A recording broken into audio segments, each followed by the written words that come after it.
present to you the next chapter of Hextech.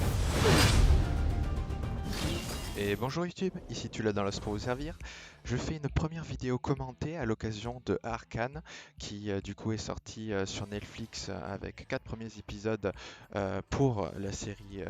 en question qui fait le préquel en fait de certains des personnages bien connus de League of Legends. Et dans cette vidéo je vais particulièrement parler des apports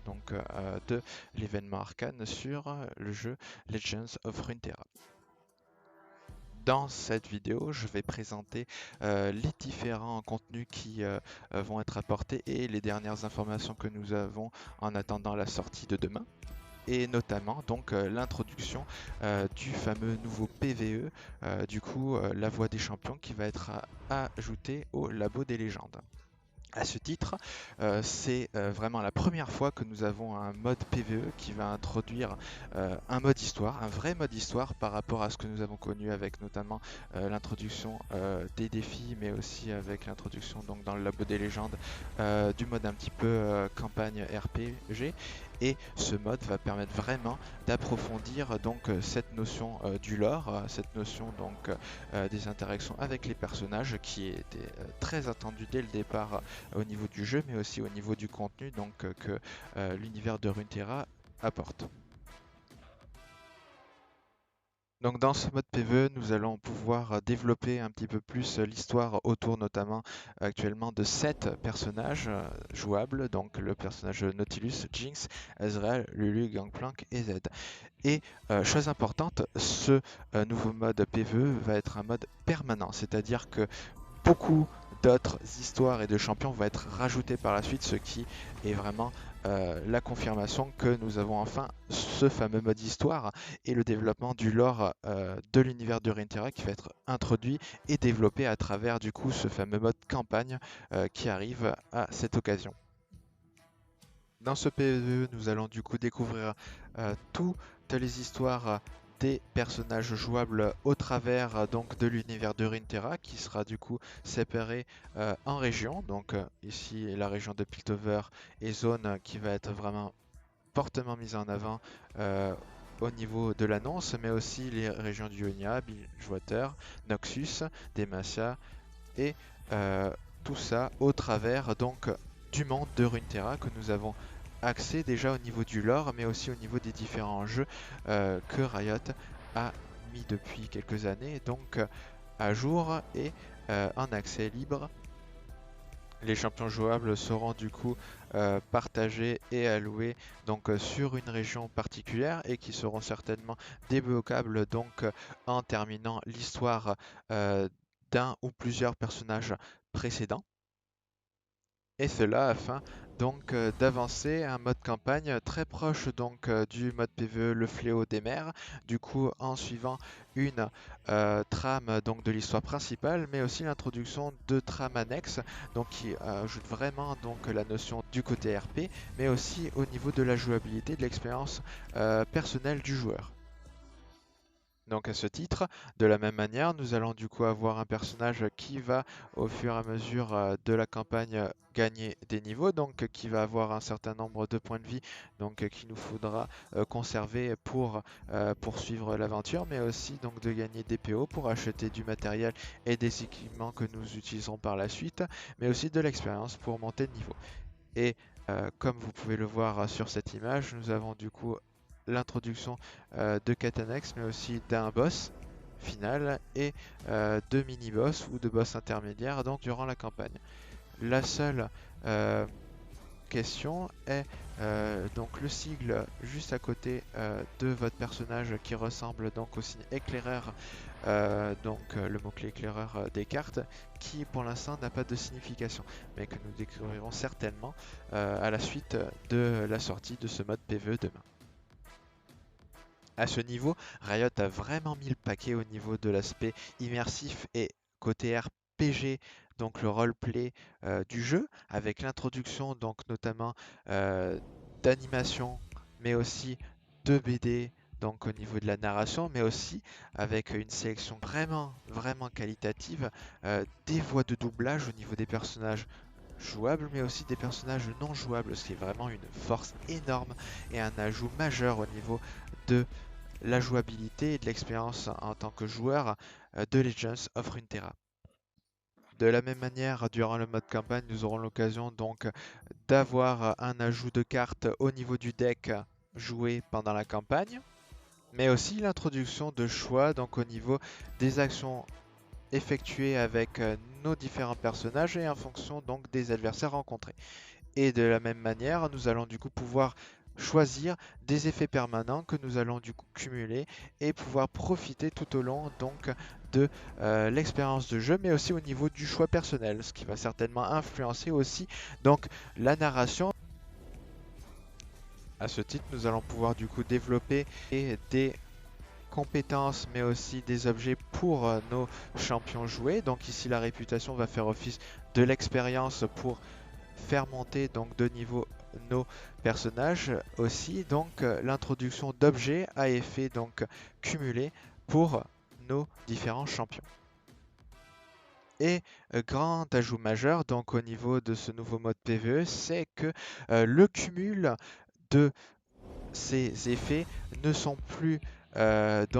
illimités, ils sont limités au nombre de 2 et ils sont débloquables a priori donc au niveau du niveau du personnage. Donc vraiment on a le côté RP qui est introduit et développé de manière évidente, donc tout comme le level up des niveaux des personnages permet de débloquer de nouvelles compétences, là on va pouvoir débloquer de nouveaux slots, donc de reliques qui du coup vont être variables et qui du coup vont être ajoutées donc en fonction donc de l'histoire, mais aussi en fonction de nos choix personnels en tant que joueur. Donc l'introduction des rangs permet donc de faire évoluer nos personnages et de débloquer du contenu en cours de campagne, mais aussi donc d'introduire la rareté des différents objets cumulables. Et de la manière suivante, nous pouvons donc choisir les différents objets à ajouter à nos différents héros tout au long de la partie et en fonction des difficultés rencontrées durant les campagnes. Et deuxième point, l'ajout du coup d'un nouveau set de cartes, donc au nombre de 10, exclusivement de la région de Piltover et Zone, et du personnage jouable Jace, que je vais vous présenter tout de suite. Le set de cartes ajouté, vous pouvez le trouver du coup sur le site de Mobalytic, donc et qui permet de mettre en avant de manière très évidente l'utilisation beaucoup plus efficace des sorts à coût de 6 ou plus. Et notamment avec l'introduction de nombreux boosts et de synergies autour donc des sorts à haut coût. De même, on a l'introduction d'une carte très importante, donc de Albus Féroce, qui permet, comme nouvelle carte de pioche de champion, notamment d'avoir une carte très forte en termes de stats, mais aussi en termes d'effets. Donc on va pas se le cacher, si on lit rapidement l'effet, c'est une carte qui attaque, qui a frappe rapide avec 6 d'attaque, c'est déjà énorme, qui a un effet de burst de 1, mais ensuite qui a aussi un effet donc au niveau des sorts de 6 ou plus, en augmentant leurs dégâts de 1. C'est une nouvelle carte qui permet d'augmenter les dégâts de tous vos sorts, en plus des nombreuses autres cartes que contient la région de Piltover et Zone, mais aussi au niveau des cartes donc à burst dans les autres régions. Donc au niveau des autres cartes, assez intéressantes, permettent donc de diversifier les utilisations des coups de 6 et plus au niveau des sorts. Et on va du coup développer un peu plus le personnage de Jace au niveau donc du gameplay, mais aussi au niveau donc de la manière de jouer de ce nouveau champion. Donc Jace est un champion de 4 de coups avec des stats de 4-4 qui a le choix entre deux mots-clés, ce qui est vraiment une carte mid-range très, très intéressante, donc qui permet d'adapter sa manière de jouer, mais aussi qui a un level up assez facile du coup à faire, donc utiliser deux sorts, le coup de 6 ou plus, pardon. Par contre, on ne sait pas si c'est durant la partie ou s'il doit les voir. Donc ça, je pense que ça va être précisé suite à la sortie. au niveau de son level up, donc on peut voir que chaque fois qu'on lance un sort de 6 ou plus, donc on a un effet de mimétisme qui permet donc de dupliquer encore une fois donc sur les mêmes cibles ce sort. C'est vraiment un effet très fort qui ressemble à l'effet de Tariq, donc sauf que là c'est pour les effets donc des sorts de 6 ou plus quelle que soit la cible. Donc c'est vraiment un effet qui peut être très dévastateur donc en late game. Et donc le sort associé donc à Jace, qui est l'orbe électrique de Jace, donc qui est un sort qui permet donc de cibler soit un ennemi, soit le Nexus ennemi, et ensuite d'infliger 3 à un autre. Alors je pense qu'un autre, il veut dire une autre cible. Donc si vous choisissez le Nexus ennemi, ça va ensuite refaire 3 dégâts sur un ennemi et vice versa. Donc à spécifier au niveau de l'écriture, mais c'est un sort assez intéressant, surtout si vous voulez infliger des dégâts en chaîne. Et enfin, dernier point, donc le méga pass d'événements, donc qui comme ses prédécesseurs permet d'introduire donc l'ajout de contenu dans le jeu et hors du jeu. Donc notamment avec le déblocage certainement des slots de cartes, d'une copie du nouveau héros Jace, mais aussi un peu plus de contenu cosmétique, donc au niveau des dos de cartes, au niveau des icônes, au niveau des emojis.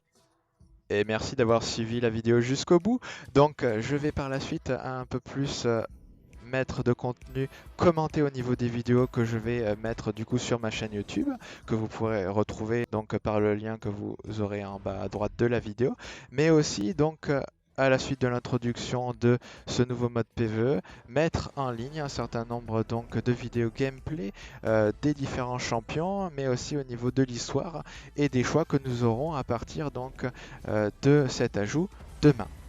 Merci pour votre attention. Je vous souhaite une bonne soirée et à très bientôt. Salut!